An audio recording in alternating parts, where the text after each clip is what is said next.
యాక్చువల్‌గా అంటే ఇలాంటి సినిమాలు తీసినప్పుడు కొంచెం హిస్టారికల్ గాని ఇలా వెళ్ళినప్పుడు ఈ సినిమాలు ఈ మధ్య అంటే ఇవి ప్రాపగండా ఫిలిమ్స్ అని బయట కొంచెం సూడో మేధావులు లాంటి వాళ్ళు క్రిటిసైజ్ చేయడం అనేది ఎక్కువ అవుతుంది. సో ఈ సినిమా కూడా మీద కొన్ని కాంట్రవర్సీ వచ్చు అంటే ఫిక్షన్ ఎక్కువ పెట్టారు అది ఇది అని. అంటే అలాంటివి వచ్చినప్పుడు ఒక ప్రొడ్యూసర్గా మీరు ఎలా స్పందిస్తుంటారు? అంటే ఒక సినిమాని చాలా కష్టపడి తీస్తుంటాం కదా చాలామంది, అంటే నెక్స్ట్ జనరేషన్కి ఏదో చెప్పాలి ఈ సినిమా మీద అని చెప్తున్నప్పుడు.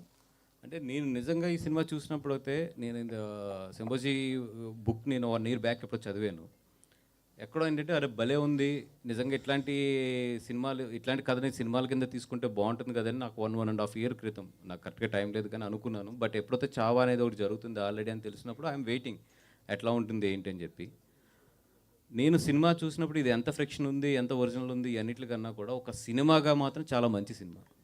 అంటే ఒక టెక్నికల్ వాల్యూస్ కానీ ఒక స్క్రీన్ ప్లే వాల్యూస్లో కానీ చాలా చాలా మంచి సినిమా. సో నేను అపార్ట్ ఫ్రమ్ ద ఎక్కువ కాంట్రవర్సీ ఆర్ ఎక్కువ దీని మీద ఉన్న కామెంట్స్ అన్నిటికన్నా కూడా ఒక మంచి సినిమాని తెలుగు ప్రేక్షకుల ముందుకు తీసుకురావాలి, అక్కడ వరకు నేను ఆలోచించాను అంతే. వాసు గారు, రెండు పాయింట్స్.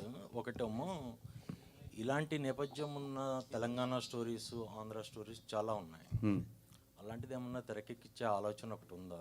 సెకండ్ పాయింట్ ఏంటంటే మనకు సంక్రాంతికి వస్తున్నాము, తండేల్ 2 సినిమాలు ఉన్నాయి. ఇప్పుడు వచ్చే డబ్బింగ్ సినిమాలు మన డ్రాగన్ కానీ అంతకుముందు జాబిలమ్మ కానీ ఇప్పుడు ఇది కానీ తెలుగు సినిమా సక్సెస్ రేట్ తగ్గిపోతుందనే ఏమన్నా ఉందా? లేదండి, ఎందుకంటే ఒక మంచి సినిమా ఎక్కడున్నా ఎలా ఉన్నా ఎప్పుడున్నా ఆడుతుంది. ఎప్పుడు ప్రాబ్లం వస్తుందంటే ఒక పొంగల్లోనే. ఆ పొంగల్కి కూడా ఏదో చాలా రూల్స్ పెట్టారు, డబ్బింగ్ సినిమా పొంగల్లో రిలీజ్ అవ్వకూడదు ఎలా అంటే. కానీ అంటే ఇప్పుడు మనం రూల్స్ పెట్టినట్టు అవతరాలు కూడా మన లాంగ్వేజ్కి రూల్స్ పెడితే కనుక మన తెలుగు సినిమా అంతవరకు వెళ్ళేదా? సో ఒక మంచి సినిమా ఉన్నప్పుడు డెఫినెట్గా అది ఏ లాంగ్వేజ్లో ఉన్నా వీ షుడ్ ఎంకరేజ్ ఇట్ అంతే. ఇప్పుడు ఆ సినిమాలు రావడం వల్ల మన సినిమా తగ్గిపోతుందా అంటే డెఫినెట్గా నేను గమనించారా మీరు?